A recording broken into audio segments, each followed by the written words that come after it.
group. No, you're not the crier of the group. Feeler of the group. No, you are not. I'm crier. I'm going to tell you something right now. You are officially an astronaut. Thank you so much. How do you feel? I feel super connected to love. So connected to love. I think this experience has shown me you never know how much love is inside of you, like how much love you have to give, and how loved you are until the day you launch. We had these incredible shots of Daisy watching you as the rocket, it'll make me cry, as the rocket's going up, and she was so proud. Just kept saying, Mommy, Mommy. And I know you'll feel the same way when you watch it. And you brought a real-life Daisy up. That's it was right. important for you, not only because it's your daughter's name, but why else was that important to bring it? Daisies are common flowers, but they grow through any condition. They go through cement, they go through cracks, they go through walls. They are resilient. They are powerful, they are strong, they are everywhere. Flowers are, to me, God's smile, but it's also a reminder of our beautiful earth and the flowers here and God's smile and the beautiful magic that is everywhere, all around us, and even in a simple daisy. So to really appreciate it and remember it and take care of it and protect it. Gail shared with us the song that you sang when you got up there. What a wonderful world. Why was that important to sing that particular song? I've covered that song in the past, and obviously, like, my higher self is always steering the ship, because I had no clue that one day I would decide to sing a little bit of that in space. But I think that it's not about me. It's not about singing my songs. It's about a collective energy in there. It's about us. It's about making space for future women and taking up space and belonging. And it's about this wonderful world that we see right out there and appreciating it. This is all for the benefit of Earth. You have done so many incredible things in your life, selling millions of records, selling out stadiums. Where does this experience rate for you? This experience is right. It's second to being a mom. Wow. Yeah, that's it. That's why it was hard for me to go, because that's all my love right there. And I have to surrender and trust that the universe is going to take care of me and protect me, and also my family and my daughter. Because, like, I am full up from being able to get that gift of being a mom. And to go to space is incredible. And I wanted to model courage and worthiness. Mm-hmm. And fearlessness. You did. You said you wanted to go to space for the fearless women in your life as well, your sister and your mom. Yeah. What was their reaction when you got to see them after you got off the capsule? I have only seen my mom, and I was like, "Are you okay, Mom?" She just knew. She knew. She was totally okay. And I'm sure she was speaking in tongues underneath her breath, as she does all the time. She would do that for anything else, but definitely today. But she was so super confident. My mom, she has this thing where she can see. I mean, even down to the name of, like, the capsule being tortoise. I know you spoke to all of your fans about that the capsule's named tortoise, the feather on the side, the symbol of Blue Origin, all of those gave you confidence that this was the right thing for you to do, correct? Yeah, because I just asked for a sign from the heavens, from my angels, and they're like, well, here's the feather, which is what your mother calls you, and if that's not enough, the capsule's named Tortoise, which is your second nickname that your mother calls you. And I'm like, okay, I'm going. Yeah. I got the message, and I'm going to get the message. Before I let you get back to your family, I just have to ask you, describe for us, because you're so brilliant at putting, words together and describing moments that we can all appreciate later. How would you describe the moment when you took off and then the moment you landed? The moment, I mean, it is the highest high, and it is surrender to the unknown, trust, and this whole journey is not just about going to space. It's the training, it's the team, it's the whole thing.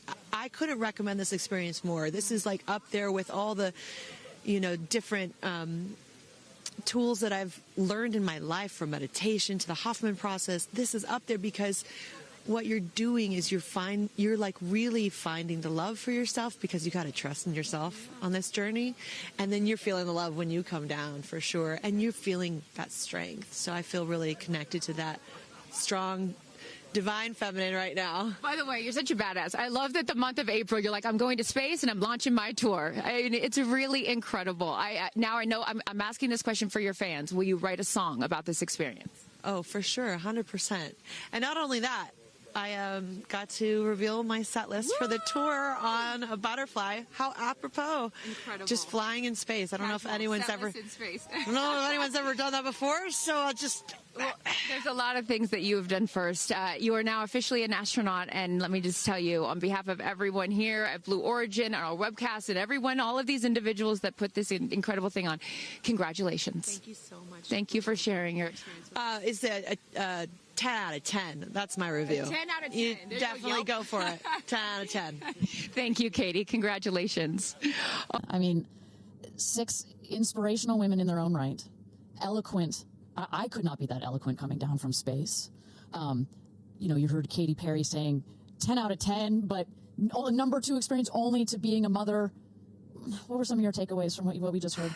Gayle King used the word sisterhood. I'm feeling the sisterhood today. First all-female crew to space since 1963, and that was a solo mission, Valentina Tereshkova. And I'm with an all-female broadcast team here at Launch Site 1 in Blue Origin. Ariane, it has been a complete honor to work alongside you. It has been such an honor to watch all of the things that these women and their loved ones have said about what this experience means to them, because I am a firm believer that if you don't understand why people come out here to watch a space flight, it's just because you haven't seen a launch yet and you haven't been a part of this experience. And I truly believe what we witnessed here today is something that will continue to open up spaceflight and this experience for all of humanity and our little ones at home. 100%. I said it earlier. You can't be it if you can't see it. And to see these 6 women go up and the roles that they have played before, but I can't wait to see the roles that they play afterwards in their way of telling this story for the world to hear, to experience, to see. This is just the beginning. So I want to give a shout out to them, because as you saw, that is coming out of your comfort zone, whether you wanted to go to space or you're like Gayle and you didn't anticipate it. Thank you for trusting yourselves and to their families and trusting their loved ones with Blue Origin. We are very proud to do that. I'm so proud of Gayle King, too. I wonder if she's still afraid to fly on airplanes after flying to space. Have we cured her of her fear of flying? I don't know. We've cured her for getting her ears pierced. So there we go. Baby we'll take steps. that one. Let's start with that one after this not so baby step. Aw. Look at that beautiful shot. And now the party starts, right? Can we pop some champagne and celebrate a little bit later? Let's do it. It's only 9:20 a.m. It's not too early. 5 o'clock somewhere, baby. All right. What an incredible day. Just for all of us, for our astronauts, for our Blue Origin team. Live. It feels like it is a living, breathing, pulsing thing, right? And there's the gantry pulling back from the rocket. 2 minutes and counting. Transition to onboard hydraulic pumps. And this right here is the moment that they've been training for. 2 days, becoming a crew, becoming a team. After you go through an experience like this, it's more than a team. It's almost like a family. We are so tight to go through something as intense as this. And everything looking really good, Ariane. So far from mission control, everything is clean and green for this launch.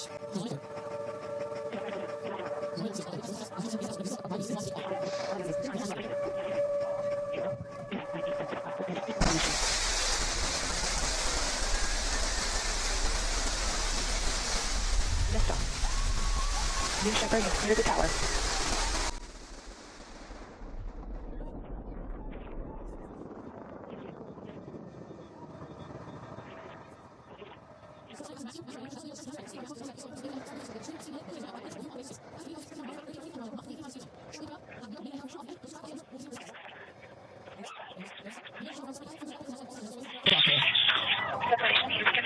And that right there is the most critical milestone of this whole ascent.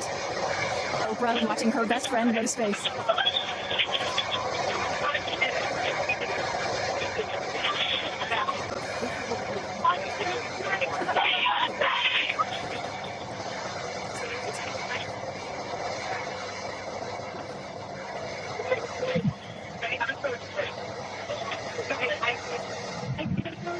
And the 2 craft is separated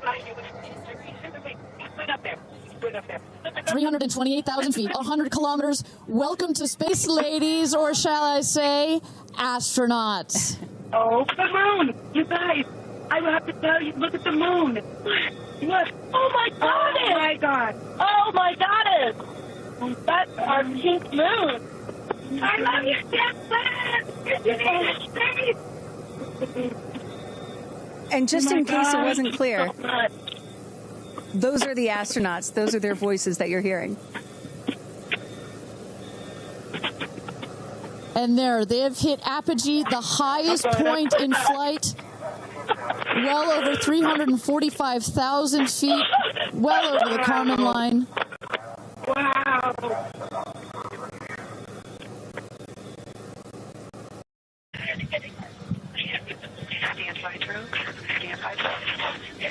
All right, shortly here we're waiting to see the drogue parachutes deploy from the crew capsule. Those are like the guide parachutes. There we go, the drogue parachutes. Just free falling right there until those drogues came out. And then next will be the main parachutes that get pulled out.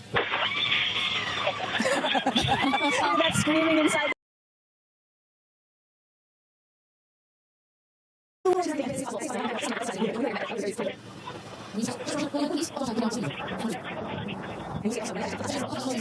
Soft landing despite the sporty perception. There it is.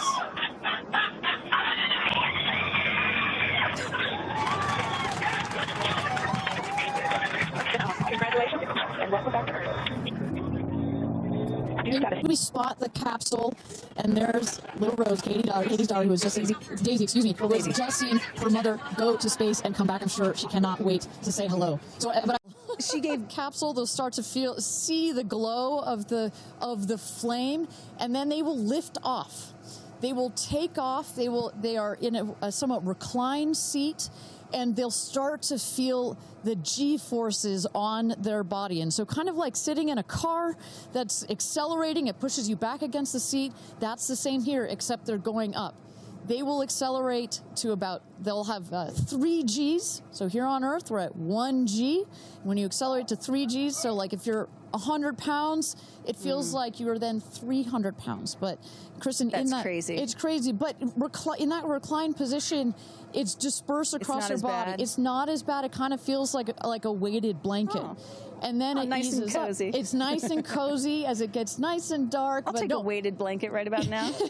But they're not, don't worry, it's going to get nice and dark, but there's no sleeping on this. They are going to have the most incredible view out of those windows. The capsule will separate from the booster. That's when they're going to feel weightlessness. They'll get the about 4 minutes to unbuckle, enjoy the weightlessness, enjoy the insane views out of those windows.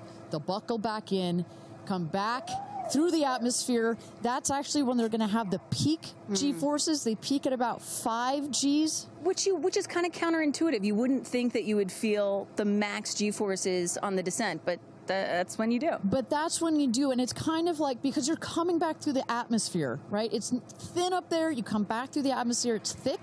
It's kind of like diving into a pool. It kind of goes spoosh against you at 5 Gs, but then it eases back up, and we deploy the parachutes, and they come floating down at about 10 to 15 miles per hour for a nice soft landing here in the desert. At the last second, there's an air cushion that comes out. Go. Booster. Here's gonna go, Paul. Go. Ground. Go. Inco. Go. Safety. Go. Capcom. Go. Engineering. Go. This is the flight director. New Shepard is go for launch.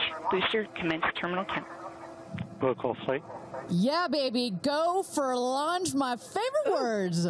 It's getting real. T-minus 8 minutes and 51 seconds. Until and family. Carissa, who you got out there? I don't need to introduce the incredible woman. I don't need to introduce the incredible woman next to me, who is a ray of sunshine. Oprah, you are wearing yellow because Gail's call sign is sunshine. Yes, right. And all of us, the whole family is wearing yellow today. And I you know, we've been friends. It'll be 50 years next year. We've been friends since we were 21 and 22. And I have never been more proud of my friend than today. Never been more proud, because this is bigger than just going to space. I mean, I think for her, who anytime we're on a flight, she's in anybody's lap if there's the slightest bit of turbulence. has like real anxiety flying, and this is overcoming a wall of fear, a barrier. I think it's going to be cathartic in so many ways for her. She told us that she was surprised that you told her to do it. Why did you want her to do this? Because I think life is about continuing to grow into the best of yourself and the fullest expression of yourself. And I think that this is one of the most fullest expressions you can possibly have. And I know that I felt deeply that she would regret it. And I didn't want to hear about it for the next 15 years. I wish I had gone, and I said, there's only one time that all the women are going up for the first time. There will be other trips, but there's only one first time. Incredible. So to be a pioneer is great. What was the last conversation you had with her? I said, peace be still. Hold the God's unchanging hand. He's got your back. That's it. That's it. I know that we're counting down here. We're getting excited for that go for launch moment. How are you feeling as her best friend? I feel so calm. I don't think I've ever been more calm because I think it's already done.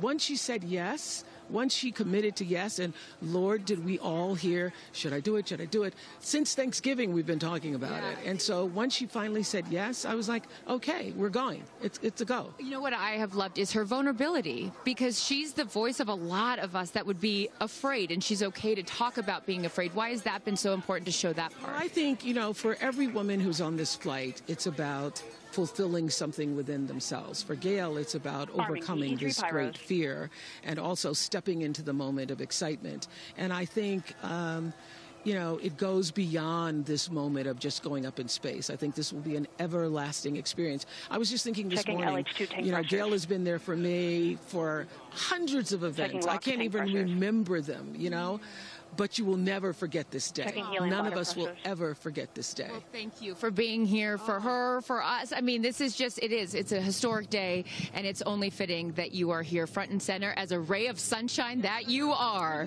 Miss Oprah. Thank you so much. Thank you so much. No time. You're next, I'll send it back to you, Ariane. Thanks, Carissa. Wow, to see Oprah down here. No, I'm not besties with Oprah, not yet anyway, but if Oprah told me to do anything, I would do it. I don't think Gail had a choice after Oprah said, girl, you got to do this. She had to do it. Ariane, we are under T-minus 5 minutes until these ladies hopefully launch into space. And, you were just talking about what these women are going to feel when they launch. Let me tell y'all watching what we may hear, because we have one of the most famous singers on the planet on board. And there is a chance that we will get to hear the audio inside and hear what these soon-to-be astronauts are saying and possibly singing while they're weightless. So I can't wait for that moment. I'm also hoping she comes down to Earth and does like either a Fireworks Part 2 or E.T. Part 2. I think that's going to be, and I think, but let's stick on this one for 1 second, Kristen. I think one of the incredible parts about this crew is their ability to tell the story coming out of this in their own unique way. The way Gail can go on TV and talk about it, the way Amanda can go and continue to advocate for women more broadly about it, the way Katy can sing about it, etc. The way Carrie Ann can produce films about it. That is what is so special about this crew in particular. And that is what's so special about this new era of spaceflight. This is not NASA. This is not governments. It's not the U.S., China, or Russia. This is a commercial era. These are private companies, and this is Blue Origin sending the first all-female crew into space since 1963. And this is all going to happen so fast in just a few minutes, about 10 or 11 minutes from launch to landing. And don't worry, guys, I did the math. In case you're wondering, total duration of this mission is just about 3 Katy Perry fireworks songs. So play that song 3 times. That's how long this mission's going to be. Fantastic. Well, so at T-minus 3 minutes to go until our 31st launch of New Shepard, our 11th human space flight, just to tell you what's coming up. At T-minus 2 minutes, we send the show over to the vehicle. It goes into autonomous mode.